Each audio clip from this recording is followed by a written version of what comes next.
If you don't know how ISO 42001 is structured and what its requirements are, then this video is for you. So I'll explain you how this standard is related to AI governance, and then I'll show you the details of these clauses 4 to 10, which are the main clauses in the standard.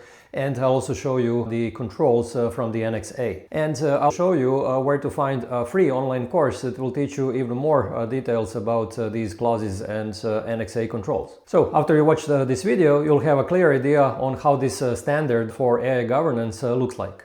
So let me first explain what is this connection between AI governance and ISO 42001.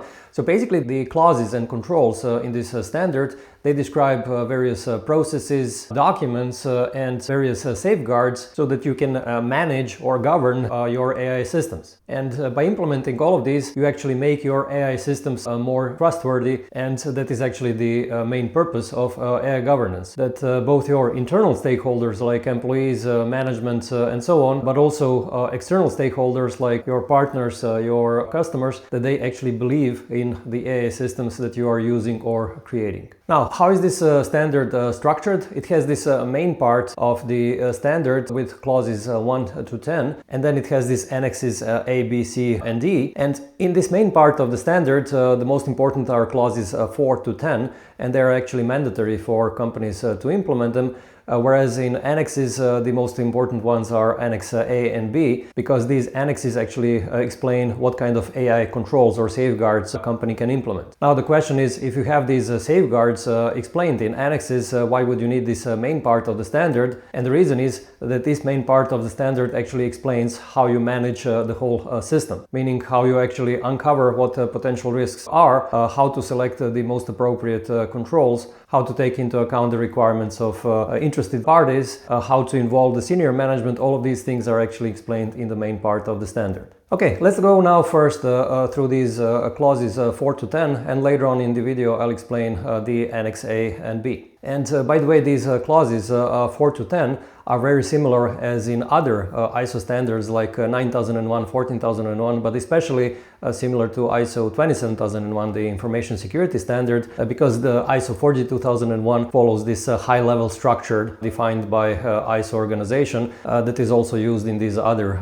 ISO standards. So clause number 4 is called context of the organization, and subclause 4.1 is called understanding the organization and its context. And basically this subclause requires companies to understand all of the issues that are relevant for handling their AI systems. So first of all, the standard requires to define what is the role with regards to AI systems. So this could be AI providers, AI producers, AI customers, and so on. And you also have to consider external issues like what kind of legislation is there, what are the requirements of, let's say, your customers, or let's say a society in large towards AI systems, what are the trends in usage of AI technologies, how the technologies are developing, what is the competition doing, these kind of things. And you also have to consider internal issues, which means what kind of employees you have, what kind of systems you already have, what do you want to achieve with AI governance, and so on. And all of these things are important because they will obviously influence how you govern or manage your AI systems. Okay, subclause 4.2 is called understanding the needs and expectations of interested parties. So here you actually have to list all the interested parties and define actually what they expect from your company. So you might have, let's say, your customers that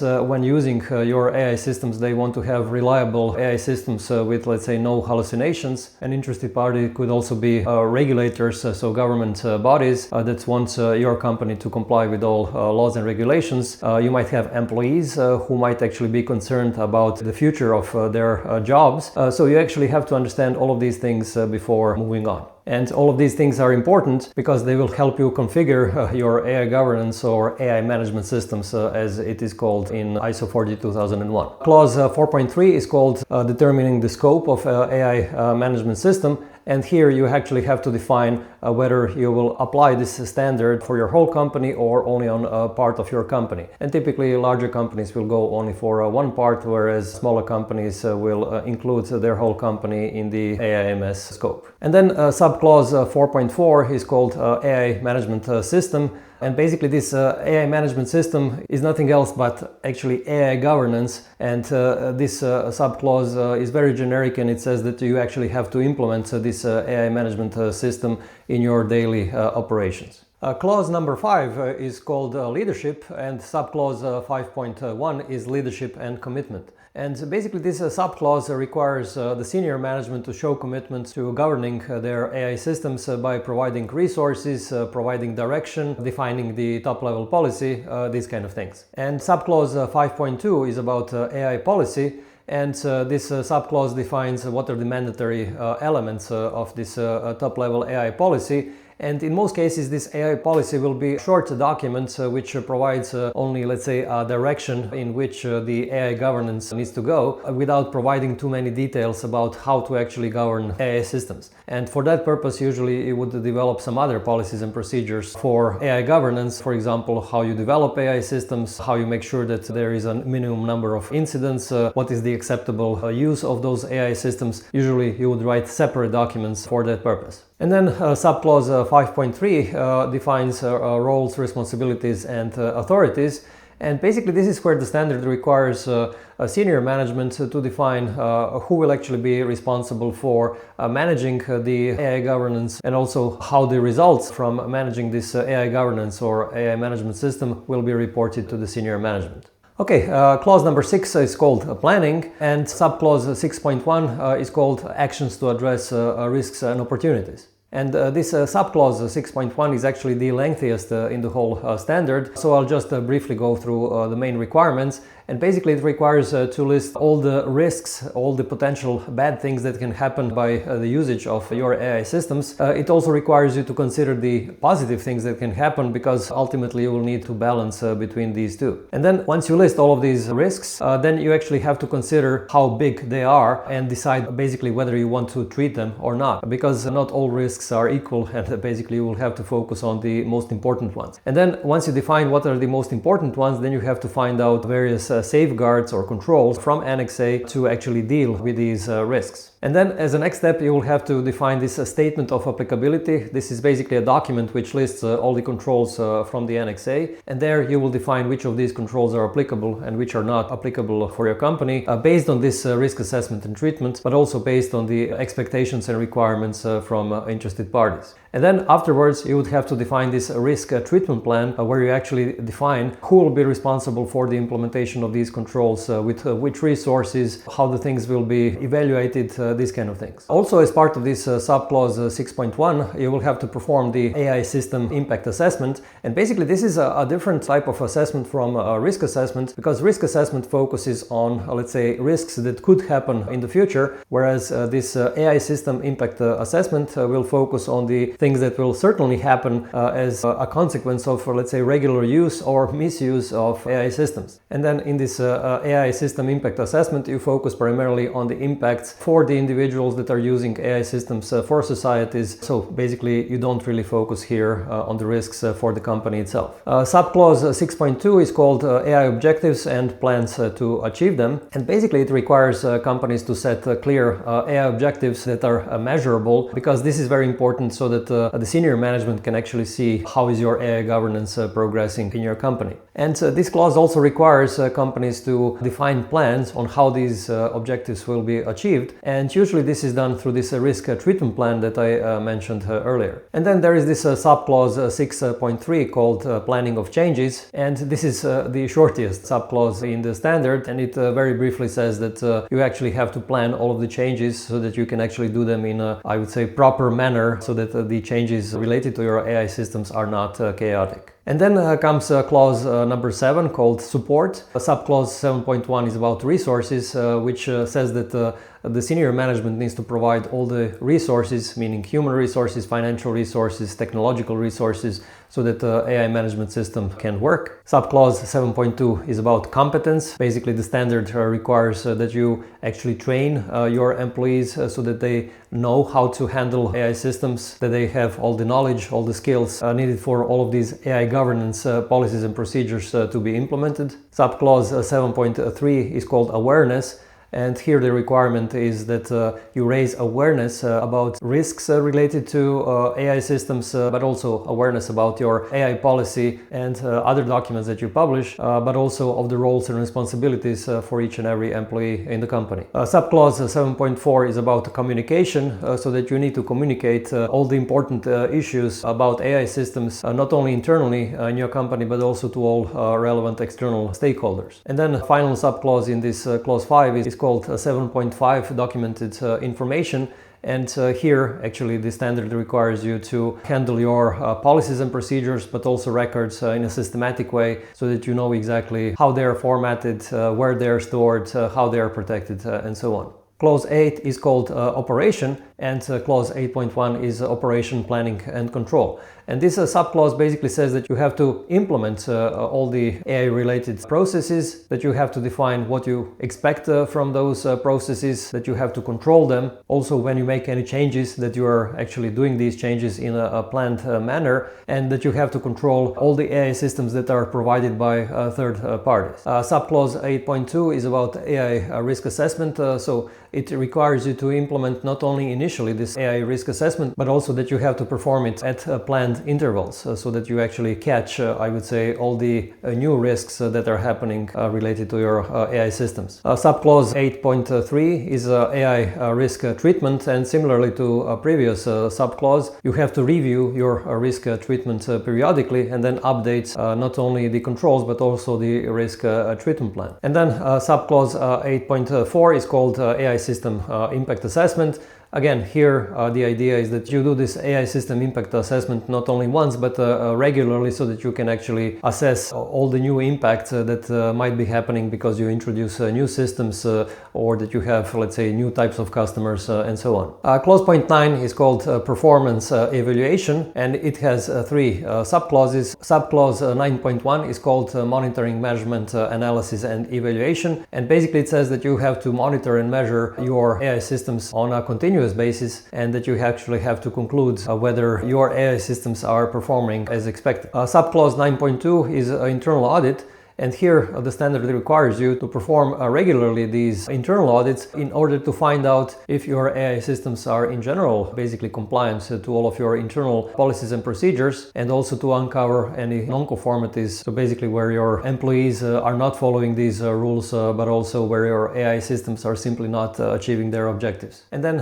subclause 9.3 is called management review. And this is basically where the standard requires the senior management to take part of this AI governance by taking into account several input information about the AI systems, and then making some crucial decisions on what needs to be done with regards to AI systems. So this could be, let's say, additional budget, different roles and responsibilities, new rules, these kind of things. And then the final clause, number 10, is called improvement, and subclause 10.1 is called continual improvement. And this subclause is also very short, but it basically says that you have to continually improve your AI management system or AI governance basically on everyday basis. So whenever you notice that something is not right, you actually have to improve it so that you have actually a better and better system. And the final subclause is 10.2 called non-conformity and corrective action, and it says that the company needs to identify all the non-conformities, so basically all the situations where the company is not following its policies and procedures, or where it's not following the requirements of the standard, and then figure out a systematic way to resolve these non-conformities by eliminating this root cause of actually why this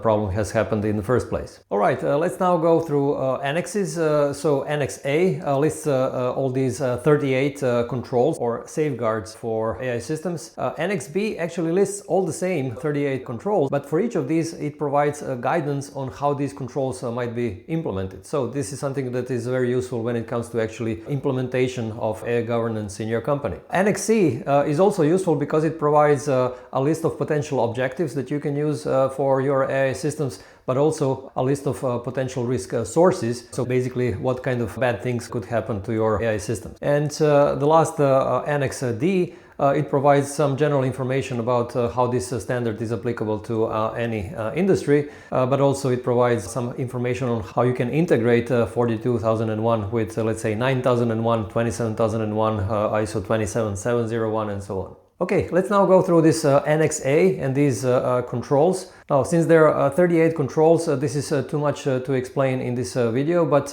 in a minute I'll show you actually this free course where you can actually see the explanation of each and every control from Annex A. But now in this video I'm just going to show you the sections in this Annex A. So the first section is called 8.2 policies related to AI, and this section has a couple of controls that actually support you with writing of this top level AI policy and how it needs to relate to other policies in the company. And by the way, it's funny because there is no section 8.1, the sections start with 8.2. And then section A.3 is about internal organization. Again, this one is a kind of a support for this clause in the main part of the standard, which speaks about roles and responsibilities. So this section explains a little bit more how you can actually set these roles and responsibilities in your company. Section A.4 is about resources for AI systems. Again, this section is basically a support for this main clause that speaks about resources. And here you have several controls which speak about what different type of resources are needed for AI systems to run smoothly.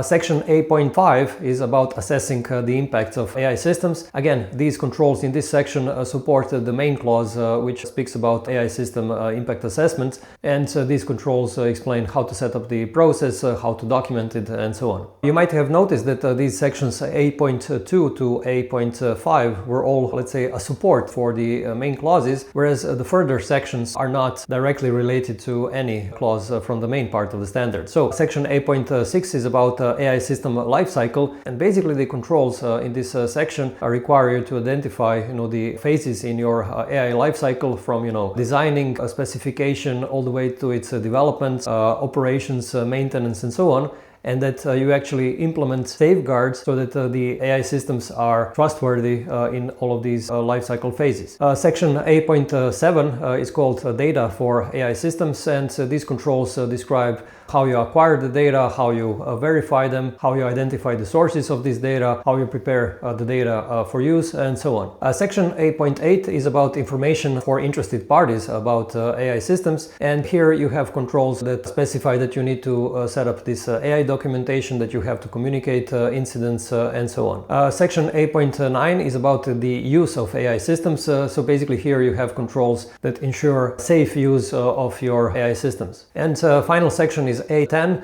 It's about third-party and customer relationships, and basically here are the controls that require you to set up responsibilities for communicating with these interested parties, and how you deal with customers, how you deal with suppliers. Okay, I know this could be a lot, all of this information, but if you want to dig deeper and learn more about each of these clauses and each of these controls, I'll show you now how you can use a free online course that actually teaches you all of these details. Okay, I'm showing you now this ISO 42001 Foundations online course from Advisera. And here you can find some general information, and here you can actually see that you can enroll for the whole course for free. So you can go through all of these videos in the course for free, and you have to pay only if you want to go for the certification exam. Anyway, let's go through this curriculum here. So here in the first module you don't actually see some lessons which are relevant directly for particular clauses, but actually modules 2 to 6 are much more interesting in that regard. So for example, see here you can see that you have one whole lesson around understanding the organization and its context. This is clause 4.1, and then 4.2, 4.3, 4.4, and basically for all the sub clauses in the clauses 4, 5, and 7. And in module 3, actually the course goes into much more detail, because here the lessons are on the level of each sub clause. So I presented you the whole clause 6.1, but here actually you can see the breakdown of 6.1.1, and then also 6.1.2 in regards of risk analysis and evaluation, and then 6.1.3, 6.1.4. So as you can see, the explanation here in these lessons are much more detailed. Module 4, this is mainly about clause number 8 and all the sub clauses. It also covers this Annex D.2 about the integration. Module 5, also nothing surprising here, so clauses 9 and 10. And then in module 6 you actually have the overview of all the controls, all the 38. So here you can see policies related to AI, so this is Annex A.2, but also B.2, because these lessons cover not only the requirements from Annex A, but also main guidelines from Annex B. And then for all the sections here, internal organizations, resources, impacts on AI systems, and so on. Okay, I hope this was helpful, and let me know in the comments below if you have any questions about ISO 42001 clauses or controls, and I'll respond as quick as I can. And to access this ISO 42001 Foundations course that I was showing you, click the link in the description below, and you'll be able to open a free account and go through all the videos. And as I mentioned, you would have to pay only if you go for the certification exam. And take a look also at my next video, which explains what are the best or optimal implementation steps for ISO 42001. And if you like this video, please give it a thumbs up, and you can also subscribe to my YouTube channel not to miss any of my new videos, and I publish videos about AI and cybersecurity governance every week. Thanks for watching.